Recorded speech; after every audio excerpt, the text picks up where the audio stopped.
I believe that you don't have to force it.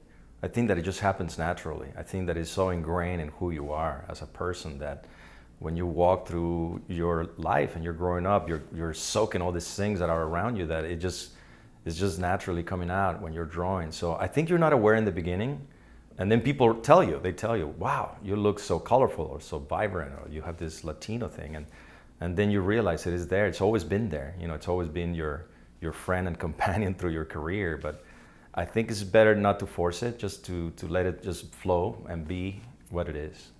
So what things influenced me that were pretty obvious from Mexico and the street life and everything and my culture, I think there are many things. Obviously, the color of my country.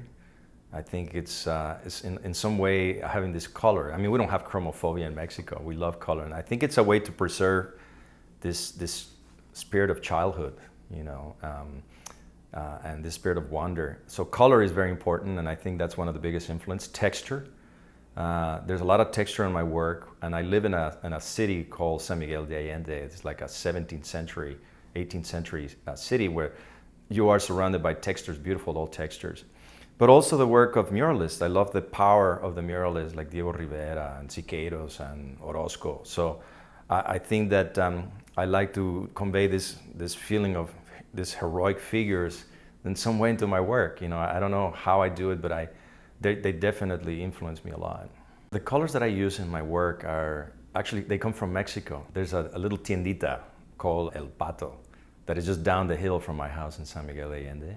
And I walk down there and I buy these big jars. You know, they could hold like medical specimens. You know, they're just gigantic.